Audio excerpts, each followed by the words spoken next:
Good morning, everyone. The time is 8:20. My name is JaKaTaK, and this is very strange lighting. It's getting darker. It's most definitely getting darker. It's tea time, in case you didn't already know that. So, I want to talk today about...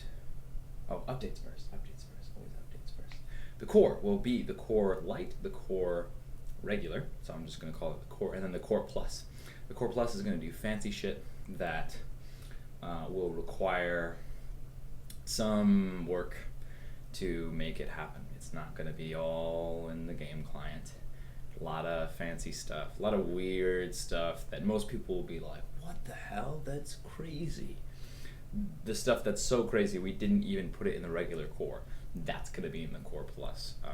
More details coming on that in the future. It'll probably be a while.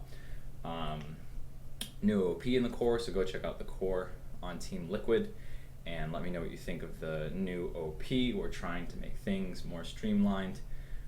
New graphics are coming. They're not there yet. They will be, but they're just not there yet. The sandbox applications have gone incredibly well. The video was released in Tutorial Central yesterday. We've already got 65 applications. We don't have 65 players in the sandbox, so we have now reached the point that the number of people who are interested in joining the sandbox is greater than the current number of people we have in the sandbox. So we're gonna have to have like a meeting about that or something. I didn't consider that we would get this much response at all. So thank you for all of you who are applying and interested in the program. Do keep in mind, actually people in the program, people in the sandbox, people out of the sandbox. We have 120 approximately prospective members of the sandbox. So we're gonna be strict about shit for sure. We're going to get the absolute best people. We might even make a cutoff point, like we need to find the 30 best people. And it's fucking weird. And it's not something that I'm used to because A, it's a super serious project that I'm usually just like, yeah, let's have fun and that stuff. And B, it's like, we have to like kick people out, which is the worst fucking feeling in the world. If you're a manager and you've ever been in the position where you have to fire someone, you don't know what I'm talking about.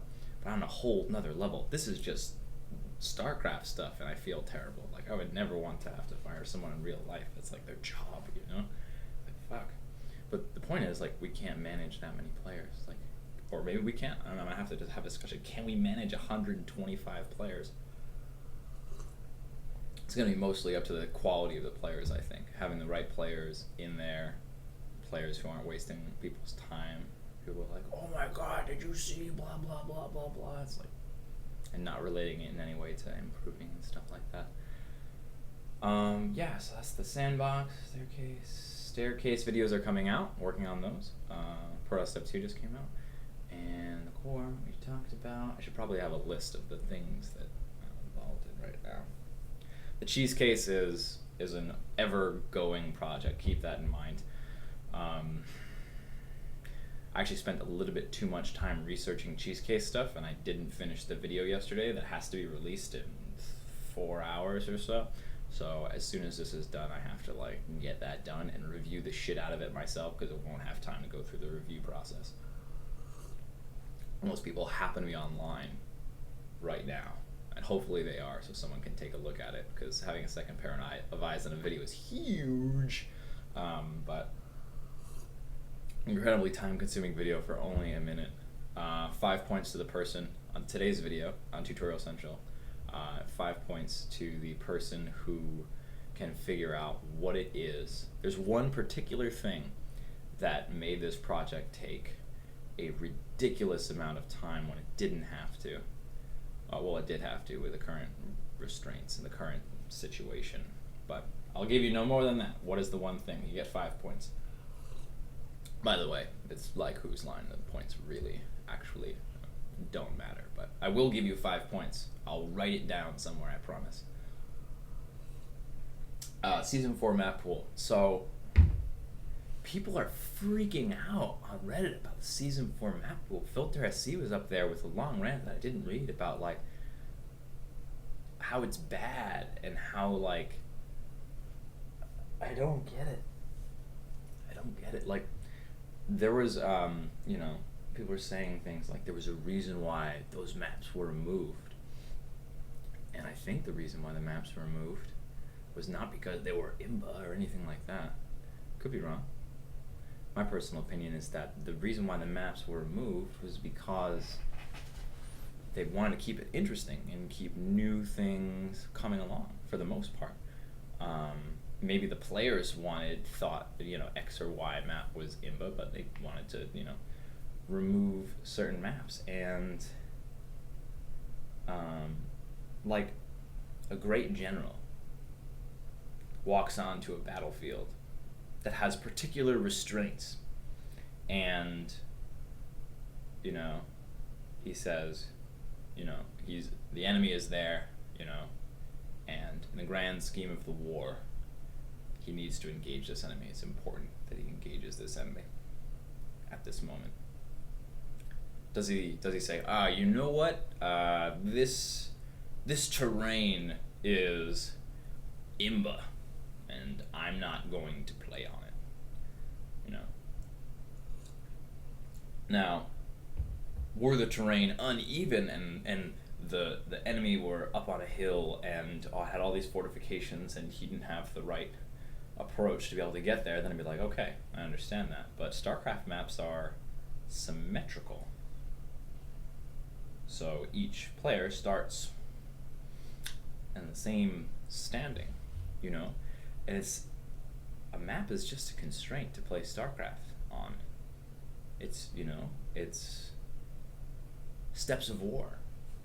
I hope it gets voted in. I really do, because it's this extremely short map, and then people say, oh, well, you have to do X, Y, or Z strategy on Steps of War, therefore it's bad. But I disagree. I don't know. I think that okay, well, you gotta embrace the map. Short rush distance, okay, probably gonna be playing a more aggressive style, or figuring out how you can defend the super aggressive styles despite the fact there's a really short rush distance. And that's sort of like a cool little puzzle to solve, and that's fun and enjoyable. And I think it's really interesting for spectators as well, to be watching a wide variety of map. I mean, a lot of people were complaining during the Daybreak era, where it was like, okay, everything is just a Daybreak clone and this is boring. But now, we're going into the other spectrum of Season 4, and they're saying, all right, let's get crazy. Let's experiment. Let's try new things. And people are like, whoa, new things. Well, new old things. But it's new for Heart of the Swarm. Have you ever played Heart of the Swarm on Steps of War? Probably not. It's relatively new. I'd love to see Tal'Darim Malter again. That would be cool. So all the complaints aside, why not? Why not try different things and new things? This is the perfect time to do it. It's the off season for professionals for the most part. For the WCS, it's Season 4 is the off season. So the one thing I'm gonna end this by saying, the one thing I think it would be really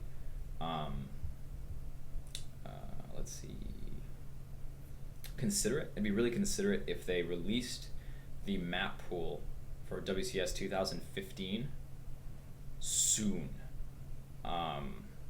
so that anyone playing in the qualifiers will know what maps they have to practice.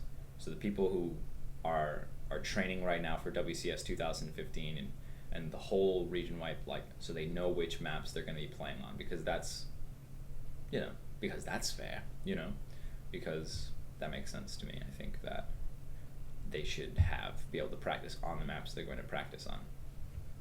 But aside from that, the rest of us should just be having an awesome time playing a variety of new maps, that were once old and are now back, and new challenges. And it can be this exciting and fun thing, or we can be downers about it and be like, This map's imba. And you look ugly when you make that face, so don't make that face. Just smile and play the music.